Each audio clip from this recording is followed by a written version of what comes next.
시청자 여러분 안녕하십니까. 경제훈풍의 진행을 맡은 오늘 하루 맡은 신얼입니다. 네, 서울 아파트 가격이 지금 하늘 높은 줄 모르고 치솟고 있습니다.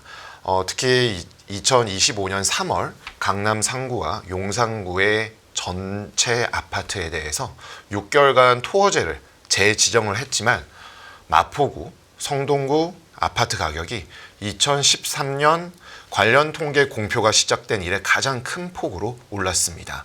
어제 부동산원 발표에 의하면 성동구는 0.99%, 마포구는 0.98% 주간으로 오른 상황에 있는데요.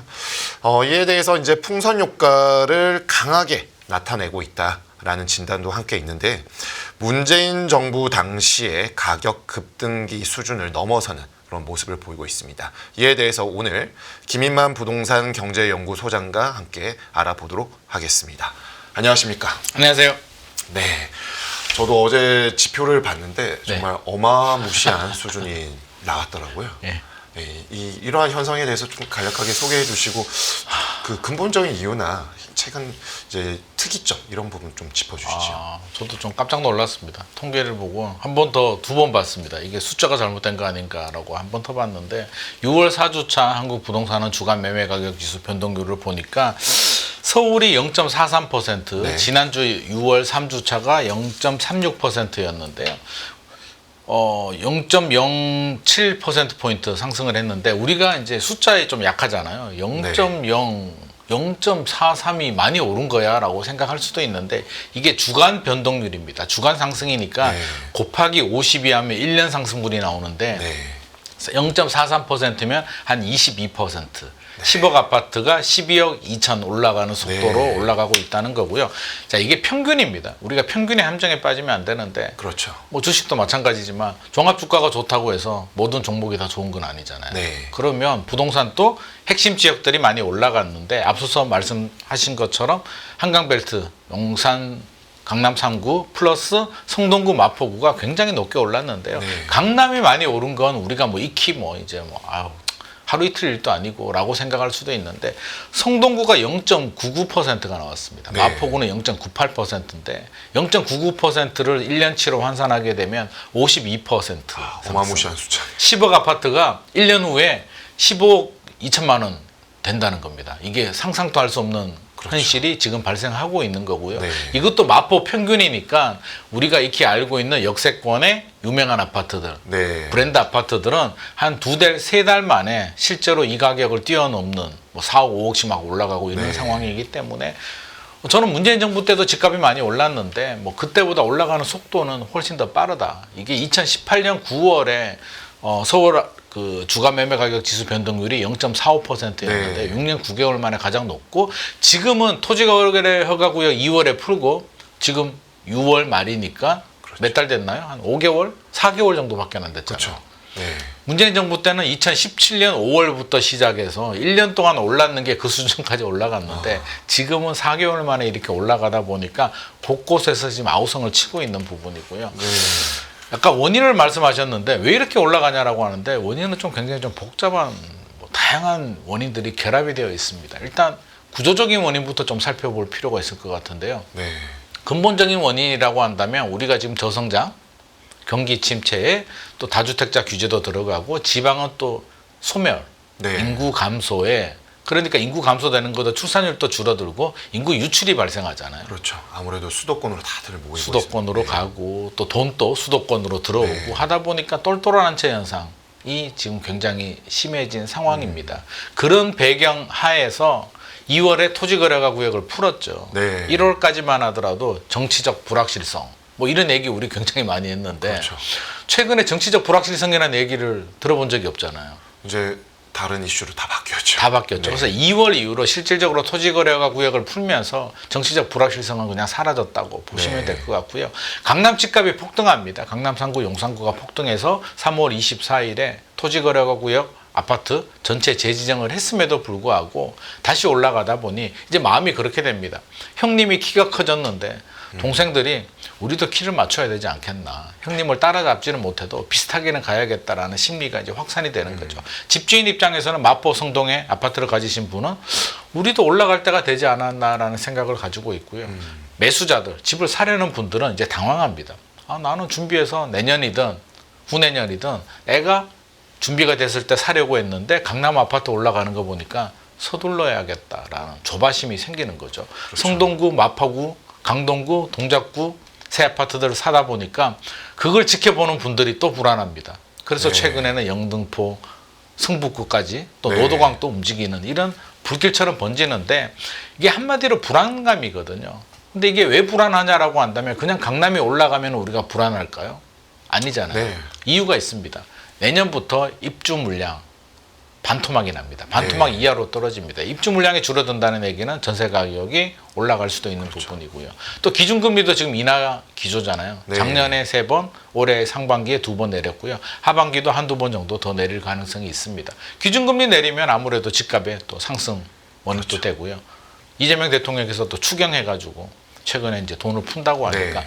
심리적으로 실제로 추경을 해서 그 돈이 부동산에 얼마나 유입이 되는지는 우리가 알 수는 없습니다만 그래도 뭔가 긍정의 효과가 있지 않겠나라는 마음. 이게 모든 게 이제 결합이 되는데 결국에는 이재명 정부가 집값을 잡을 것 같다라는 확신과 안도가 들면 우리가 불안하지 않잖아요. 네. 그럼에도 불구하고 잡을 수 있어. 괜찮아. 기다릴 거야 라는 마음이 들어야 되는데 이재명 대통령께서 후보 시절에 세금 규제는 하지 않고 그렇죠. 공급으로 잡겠다. 네. 안정을 시키겠다라고 했는데 이제 공감이 잘 안 되죠. 국민들은. 네. 왜냐하면 세금 규제와 대출 규제가 있는데 칼이 두 개가 있는데 칼 하나는 내려놓고 대출 규제와 공급으로 잡겠다는데 공급은 또 빨리 안 됩니다. 그렇죠. 지금 열심히 해도 10년 후에 공급이 나오는 거고요. 실질적으로 내년부터 서울 아파트 입주 물량이 반토막이 나는 배경은 박원순 전 서울시장 시절에 젠트리피케이션, 원주민들이 이제 쫓겨나가고 네. 문제가 되다 보니까 안 되겠다라고 해서 390개가 넘는 재개발 구역을 다 해제를 했습니다. 네. 그 부작용이 이제 지금 나오고 있는 부분이기 때문에 시장에서는 이게 대출 규제만으로 조정 대상 지역 지정만으로 과연 해결될 수 있을까에 대한 약간 불안한 마음이 결국에는 포모 현상으로 연결이 된 것 같습니다. 최근에 이제 보게 되면 동북권에 장이동, 이문동, 휘경동 네. 입주가 계속 집중되고 있고 네.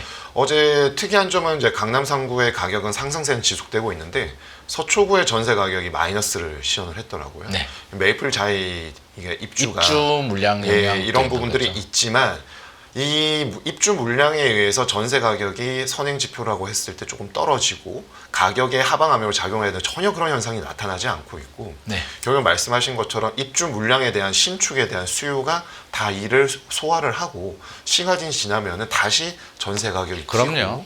뛰고 신축에 이제 신축을 비롯한 일제히 가격이 상승하는 모습들이 나타나는데 추세적으로 입주 물량에 대한 부분들 특히나 이제 최근에 경제 주체에 원하는 주택의 형태가 아무래도 신축 아파트이다 보니까 그렇습니다. 그런 부분들이 많이 부족한 게 아닌가. 그러니까 뭐 메이플자이라든지 입주 물량이 올해도 많이 나오고 내년에도 많이 나오고 앞으로도 많이 나올 것 같으면 우리가 불안하지 않는데 올해가 사실상 마지막 대규모 입주 물량이고요. 네. 올림픽파크 포레온 또 입주 물량이 끝났습니다. 네. 그래서 우리가 전세 가격이 떨어질 때는 입주 물량이 많이 나올 때 일시적으로 하락을 하고요. 금리가 가파르게 올라갈 때 전세 가격이 떨어질 수는 있는데 지금 두 가지가 다 힘들죠. 네. 재밌는 건 올림픽파크 포레온이 12,000세대 올 초에 이제 입주를 했음에도 불구하고 실제로 전세 가격이 생각처럼 많이 떨어지지는 않았습니다. 네. 그래서 원래는 폭락에 가까운 하락이 됐어야 되는데 지금 그렇게 되지 않고 있다는 얘기는 심리적으로 굉장히 좀 쫓기고 있다. 그렇죠. 메이플자의 영향도 이제 굉장히 제한적이기 때문에 내년부터는 올라갈 일만 남았기 때문에 더 네. 불안한 것 같습니다. 하긴 그 올림픽파크 포레온의 규모는 거의 신도시급인데도 그렇죠. 가격에 크게 유의미하게 영향 못 미친 게 이제 확인이 되고 네. 있는 상황입니다. 아무래도 이제 실수요자분들이나 이제 부동산에 관심 많으신 시청자분들은 진짜 이런 지표 말고 현장 분위기는 정말 어떨까 이게 가장 핵심일 것 같거든요. 현장 분위기 말씀드리면 저는 사실 좀 걱정되는 부분이 있어요. 또 더 불안할까 싶어서 걱정이 되는데 이제 3중 가격이 형성이 되어 있습니다. 3중 그게 가격이 어떤 뭐냐면 것인가요? 우리가 이제 아파트를 알아볼 때 실거래 가격을 확인하잖아요. 네. 국토부에서 발표한 실거래 가격을 직접 확인해도 되고 다양한 앱들이 있기 때문에 실제 거래된 가격 아마 지금 6월 가격까지도 이제 나오고 있는 시작을 했는데 네. 실거래 가격을 딱 보고 예를 들어서 뭐 30억입니다. 네. 그래 30억 정도면 내가 어떻게 뭐 노력을 했었고 돈도 모았고 전세금 빼서 살 수 있겠어 네. 라고 했는데 이제 네이버로 또 한번 검색을 해보게 되죠. 실제로 매물은 얼마일까 보면 거기서 한 3억 정도 더 높습니다. 아, 10%. 5%에서 예. 10% 정도 차이가 납니다. 거기서 일단 계획이 차질이 생기고요. 그렇죠. 좋아 그래도 부모님한테 좀 빌려가지고 내가 어떻게든 한번 더 해보겠어라고 해서 현장에 갑니다. 계좌번호 주세요 그러면 그 자리에서 또 2, 3억을 올립니다. 그래서 이게 삼중 가격이 형성되어 있기 때문에 실제로 계약하러 가더라도 계약하기 어렵고요. 제가 30억을 예를 들었습니다만 고가 아파트만 그러냐 그러면 그렇지 않습니다. 이제 10억대 우리가 얼죽신이라고 하잖아요. 네. 신축 아파트, 얼죽재, 재건축 아파트가 상승을 주도했는데 이렇게 올라가다 보니까 이제 불안한 분들이 자금력이 부족하신 분들이 아우 됐고 신축 당연히 못 사고 재건축 너무 비싸고 그냥 일반 아파트 전용 59 네. 우리가 말하는 25평 아파트 그냥 구축 아파트라도 한 30년 된 아파트 그냥 사야겠다라고 네. 가면 한 10억대 정도를 네, 사고 네. 싶어 합니다. 그래서 최근에도 그런 아파트들도 귀합니다. 서울에서 25평 10억대 아파트를 그 성북구 이남에서 구하기가 굉장히 힘들거든요. 그래도 사러 가면 10억 아파트가 그 자리에서 또 11억으로 올립니다. 그러다 보니까 현장에서는 지금 굉장히 불안감을 호소하고 있고요. 통계만 보면 막연하게 느낌이 안 오는데 현장에 가보면 이제 조바심이 나게 되고 그렇게 되면 둘 중에 하나입니다. 포기라든가 네. 무리해서 사느냐인데 둘 다 이제 마음이 굉장히 괴롭죠. 포기하신 분들은 이제 뉴스 볼 때마다 계속 괴로운 마음이 들고 불안한 마음이 들고 아 샀어야 되나? 다음에 또 사야 되나를 계속 고민하게 되고요. 또 구입하신 분들은 혹시라도 또 상투 잡은 것이 아닐까. 정부가 곧 규제가 나온다고 하는데 네. 어떻게 될까. 지금 전 국민이 지금 다 불안한 그러네요. 상황입니다. 각자의 위치에서 다 불안한 그렇죠. 불안감이 올라오는. 집주인도 불안합니다. 아 이렇게 올라가서 될 일인가? 그리고 또 세금이 또 많이 나오는 거 아닌가? 나중에 팔 때는 또 어떡하지? 여러 가지 고민들. 이러다가 잃어버린 또 30년에 오는 거 아닌가? 네. 그래서 집주인도 불안하고 집을 산 사람도 불안하고 사지 않은 매수자도 불안한. 네. 이게 뭐가 잘못됐는지는 모르겠는데 일단 대한민국 수도권 지역에 전 국민이 불안하고요. 반대로 수도권 외곽 지역이나 지방으로 가보면 또 네. 전혀 다른 얘기를 합니다. 제가 며칠 전에 이제 평택을 다녀왔거든요. 네. 임장을 다녀왔는데 평택 부동산 사장님은 뉴스도 안 보고 유튜브도 안 본다고 합니다. 그래서 왜 안 보냐니까 무슨 말인지 모르겠다. 전혀 공감이 되지 않는다. 그렇죠. 우리 동네는 조용하고 지금 매물도 나오고 있고 호가 올리는 게 도대체 언제적 기억인지도 모르겠는데 뉴스는 왜 자꾸 집값이 오른다고 하고 왜 우리하고 맞지 않는 얘기를 하느냐라고 네, 얘기를 맞습니다. 합니다. 그래서 지역별 양극화 이게 너무나 심각해서 지금 또 어느 장단에 춤을 춰야 될지 모르는 상황입니다. 평택이나 경기 남부권 같은 경우는 23년도에 이제 경기도의 미분양이 약 5,500였는데 24년 말이 12,500 정도 되었는데 그렇죠. 거기에 이제 핵심이 평택, 그렇습니다. 이천, 뭐 일부 뭐 좀 경기도 이 외곽 지역에서는데 맞습니다. 말씀하신 그런 이유 때문에 이 양극화나 지역별 차별화에 대한 부분들이 너무 극명할 수 있다. 네네. 이렇게 말씀하신 걸로 네. 보여집니다.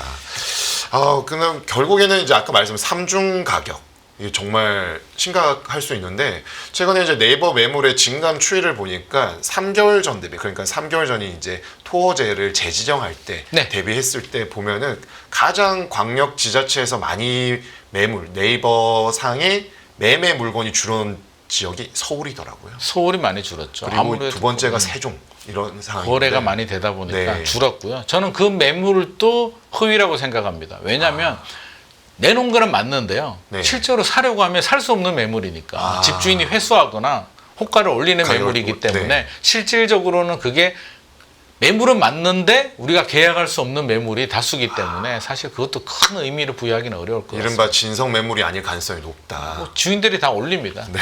그래서 지금 사실 굉장히 좀 어려운 상황이고요. 현장의 부동산 사장님들도 그렇고 매수자들도 그렇고 굉장히 곤혹스러운 게 네. 이게 거래가 잘 돼야 되는데 거래가 안 됩니다. 주인들이 매물을 회수하고 호가를 올리기 때문에 거래는 안 되는데 일부 거래되는 게 신고가가 계속 나오고 있는 상황입니다.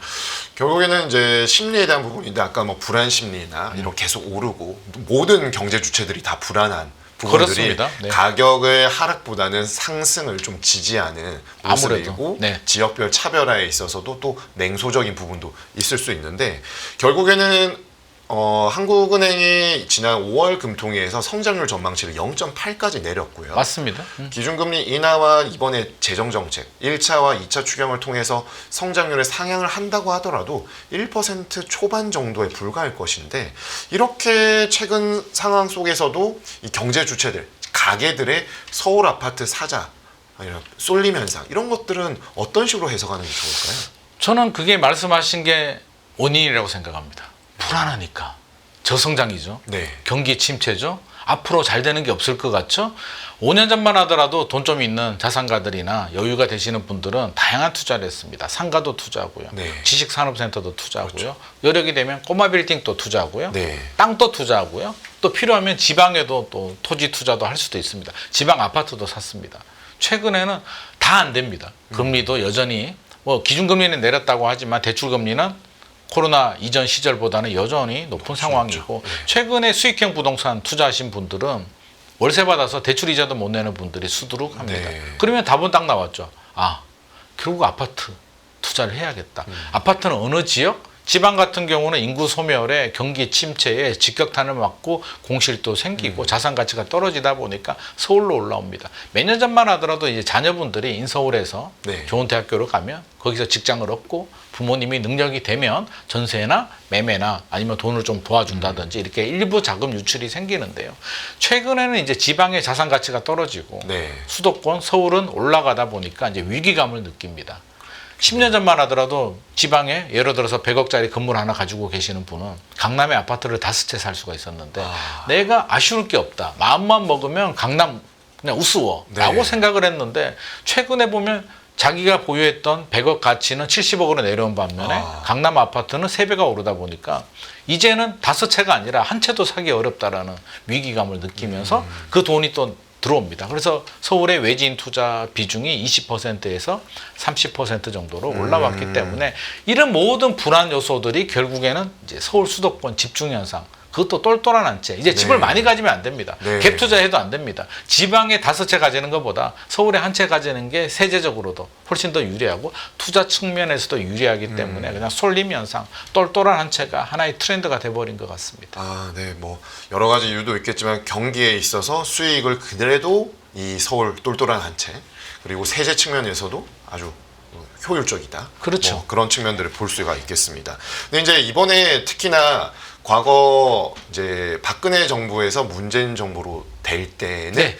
그때도 비슷한 탄핵 국면이었었잖아요. 그렇습니다. 이번에는 같은 거였는데 거의 유사한 거였는데 이 그때 학습 효과가 되게 빨리 생긴 것 같더라고요. 학습 효과가 있었던 것 같습니다. 학습 효과일 수도 있고요. 트라우마일 수도 있습니다. 네. 문재인 정부 시절에 생각해 보게 되면 이제 지지율도 굉장히 높았고요. 국민적 이제 기대감이 굉장히 컸습니다. 네. 2017년에 이제 집값이 올라가는 단계입니다. 그 당시로는 이제 규제도 다 풀려 있었고요. 실질적으로는 상승 장입니다. 네. 무슨 수를 쓰더라도 집값은 올라가는 상황이었는데 자신 있게 믿고 기다려라. 우리가 집값 잡을 테니까 안 사도 돼. 사지 마. 우리 믿어줘라고 했는데 못 잡았습니다. 공급을 확대했음에도 불구하고 잡지는 못했고요. 네. 윤석열 정부 때 금리가 올라가면서 집값이 살짝 안정이 되다 보니 이제는 다행이다. 이제는 안정되겠지? 좀 떨어지겠지라고 생각했는데 최근에 급등하다 보니까 문재인 정부 때도 우리 기다렸는데 못 샀는데 이번에도 민주당이 집권하면 집값 올라간다라는 속설이 있다는데 어떡하지라는 그 학습 효과와 트라우마가 결합이 되면서 집값 상승을 더 부추기고 있는 것 같습니다. 시장 참가자들의 얘기를 들어보면 다양한 이유가 있는데 저는 이 스토리에 사람들이 되게 많이 공감을 하는 것을 많이 느꼈거든요. 결국 심리거든요. 네. 부동산은 이제 아무래도 큰 자산이다 보니까 심리가 한번 턴어라운드를 찍게 되면은 이거 좀 붙잡기가 어려운 상황인 것 같아요. 굉장히 어렵죠. 주식 네. 같은 경우는 사실 뭐 전 재산을 다 이렇게 하기는 쉽지 않은 부분이고요. 이렇게 뭐 분산 투자도 해야 되고 투자라는 관점이 있는데 부동산은 굉장히 특히 아파트는 실거주 목적도 있고 네. 투자 목적도 있고 아주 자산가가 아니면 사실 포트폴리오도 의미도 없죠. 내 집 하나 있는데 무슨 포트폴리오를 합니까? 집 하나를 가지고 지금 똘똘한 한 채로 가기 때문에 거의 전 재산 올인이나 다름없는데 나의 인생, 내 자녀의 인생까지 달려있는 이 아파트를 결국에는 보다 가능성이 높은 안전자산인 서울로 밀어 올리는 건 저는 당연한 현상이라고 생각을 하고요. 이 심리, 그러니까 한마디로 열심히 노력해서 내가 기다리면 내 집 마련을 할 수 있다라는 마음만 들면 불안하지 않는데 지금 아니면 계속 올라갈 것 같아. 나 지금 아니면 영원히 못 살 것 같아. 네. 벼락거지가 될 것 같아. 내 친구는 3년 전에 집을 샀는데 지금 5억 올랐다는데 나는 안 사고 있었는데 지금 차이가 격차가 벌어지다 보니까 그 여러 가지 불안한 마음, 상대적인 비교, 박탈감이 결국에는 빨리 사자. 나 어떻게 지금이라도 사야 돼로 연결이 네. 되는 것 같습니다. 소장님 모시고 정말 많은 얘기를 나누어야 되는데 너무 이게 가격 급등기에 이제 또 나오셔가지고 많은 좋은 말씀을 해주는 시간이 좀 부족해서 네. 마지막 하나 질문, 이게 제일 궁금할 것 같아요. 오늘의 핵심은. 결국 이렇게 나오면은 정부가 가만히 있을지는 않을 것으로 보여집니다. 네. 근데 공급 대책을 얘기하기에는 조금 너무 이른 시점이고 7월부터 이제 DSR 3단계가 이제 시행이 되지만 제 개인적으로는 크게 영향을 미치기는 어려울 것으로 보여져서 다른 정책들도 함께 나올 것으로 보여집니다. 그 정책들의 좀 예상안, 그리고 그 정책이 나왔을 때의 흐름에 대한 부분들까지 짚어주시면서 오늘 좀 말씀을 마지막 마무리를 할까 싶습니다. 원래 계획은 7월에 스트레스 DSR 3단계 이제 대출 네. 규제가 시행이 되죠. 한도가 줄어들기 때문에 아마 거래량은 줄어들고 상승률도 둔화가 될 겁니다. 네. 집값 하락이 아니라 상승률이 둔화되는 오름폭이 겁니다. 좀 내려가는. 그러면 이제 정부 입장에서는 안정이라고 생각을 하는데 네. 지금 급합니다. 성동구가 0.99%까지 나왔기 때문에 국토부 장관 인선하고 스트레스 DSR 3단계 결과를 보기에는 더 이상 기다릴 수 없는 단계까지는 온 것 같고요.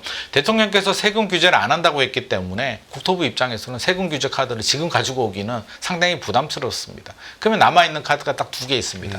조정 대상 지역으로 지정을 하고 네. 또 하나는 15억 이상 주택, 아파트에 대해서 대출 규제 문턱을 올려서 막아버리는 수요 억제 정책이 있는데 대출 규제는 15억 이상은 할 것 같고요. 네. 7월 초 정도에 저는 나올 것으로 예상을 하고 있는데 조정 대상 지역을 이제 성동구, 마포구, 급등 지역 정도로만 지정을 하느냐, 네. 서울 전역으로 지정하느냐가 최대 포인트가 될 것 같습니다. 네. 또 지방에 대한 부분도 분명히 살리기에 대한 정책들도 같이 수반이 돼줘야 이런 좀 불안 심리가 조금 사실은 완화될 투자 수요들 자금을 지방 미분양 사도록 좀 뭐 5년간 양도세 면제라든지 네. 파격적인 대책이 나와서 지방 미분양을 사야겠다라고 투자의 물기를 좀 돌릴 필요가 있는데 네. 지금 나오는 정책을 보면은 그렇지는 않고요. 추경을 통해서 뭐 환매 조건부 미분양을 사겠다 정도로 나오고 있는데 결국에는 지방 미분양의 특단의 대책이 나와야 될 것 같습니다. 네, 알겠습니다. 또 이제 곧 정책이 나올 것 같으니까 그때 주택시장의 흐름과 정책에 대한 분석도 부탁드리도록 하겠습니다. 오늘 말씀 대단히 감사합니다. 매일 돈을 쓰는데 그 가치는 누가 정할까요? 정답은 슈퍼달러 슈퍼리치에 있습니다. 복잡한 공식은 빼고 투자 타이밍을 잡는 환율의 핵심만 담았습니다. 빠르게 변화하는 금융시장, 그 중심엔 언제나 환율이 있습니다. 오늘부터 환율과 썸 타볼까요?